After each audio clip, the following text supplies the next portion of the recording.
Adapun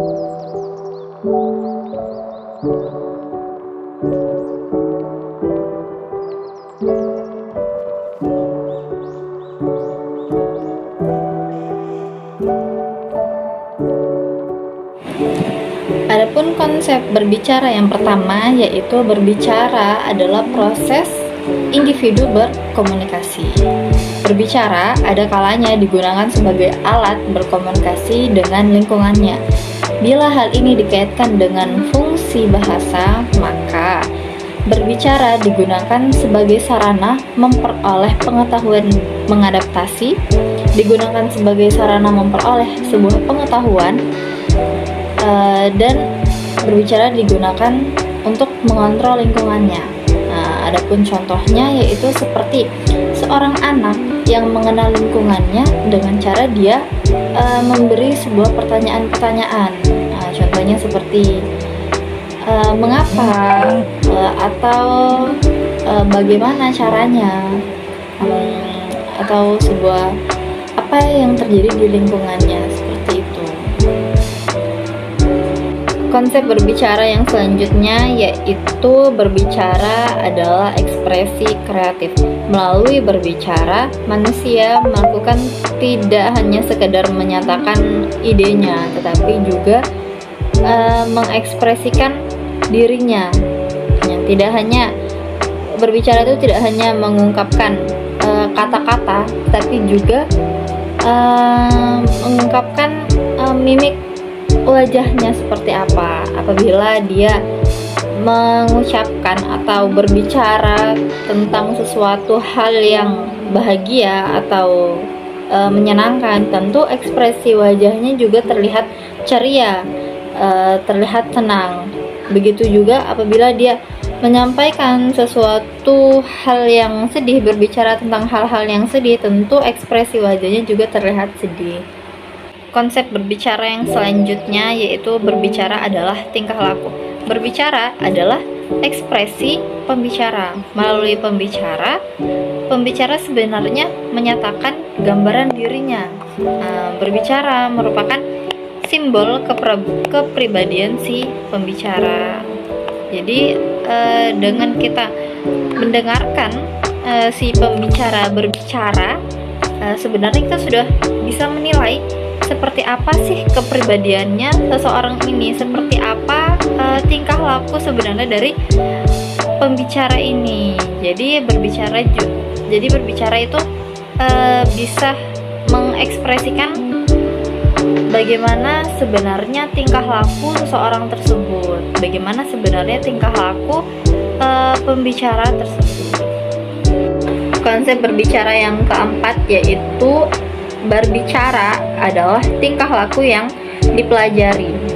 Berbicara sebagai tingkah laku sudah dipelajari oleh siswa di lingkungan keluarga, tetangga, dan lingkungan lainnya di sekitar tempatnya hidup sebelum mereka masuk ke sekolah. Walaupun siswa sudah dapat mengekspresikan dirinya secara lisan sebelum mereka diajari secara formal, maka tetap memerlukan bimbingan untuk mengembangkan keterampilan berbicara mereka. Keterampilan berbicara siswa harus dibina oleh guru melalui latihan pengucapan, pelafalan, pengontrolan suara, pengendalian diri, pengontrolan gerak-gerik tubuh, dan lain sebagainya, agar tujuannya siswa tersebut bisa berbicara dengan sopan. Konsep berbicara yang kelima yaitu berbicara distimulasi kekayaan pengalaman. Berbicara adalah ekspresi diri. Bila terisi oleh pengetahuan dan pengalaman yang kaya, maka dengan mudah yang bersangkutan menguraikan pengetahuan dan pengalamannya itu. Bila pembicara miskin pengetahuan dan pengalaman, maka pembicara akan mengalami kesukaran dalam berbicara. Hal yang sama terjadi juga pada anak-anak. Anak-anak yang memiliki pengalaman yang banyak, bervariasi, kaya, dengan mudah pula menampilkan dirinya melalui berbicara. Sedangkan anak-anak yang kurang pengalaman merasa apa yang dimilikinya itu kurang penting, dan itu akan membuat anak tersebut sulit berbicara dan menjadi manusia yang pendiam. Konsep berbicara yang terakhir yaitu berbicara adalah pancaran pribadi. Gambaran pribadi seseorang dapat didefinisikan dengan berbagai cara. Kita dapat menduganya melalui gerak-geriknya, tingkah lakunya, kecenderungannya, kesukaannya, dan cara berbicaranya. Berbicara pada hakikatnya melukiskan apa yang ada di hati, misalnya pikiran, perasaan, keinginan, ide, dan lain-lain. Karena itu sering dikatakan bahwa berbicara adalah indeks kepribadian. Tujuan berbicara adalah untuk menginformasikan, untuk melaporkan sesuatu hal kepada pendengar.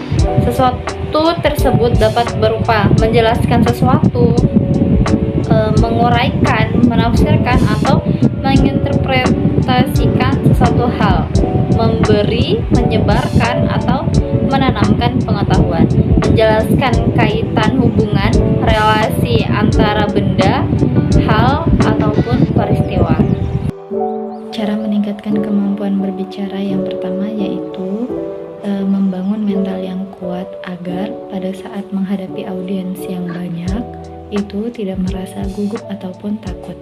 Yang kedua yaitu banyak membaca materi yang kita sampaikan supaya dibaca terlebih dahulu, dipahami terlebih dahulu, agar saat menyampaikan materi nanti kita tidak banyak melihat catatan, yang mana pada saat melihat catatan tersebut akan sangat mengganggu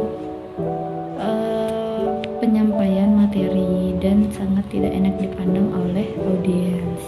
Yang selanjutnya yaitu perbanyak latihan berbicara di depan cermin, karena dengan begitu kita dapat mengetahui bagaimana sih selama penampilan, selama kita membawakan materi di depan umum.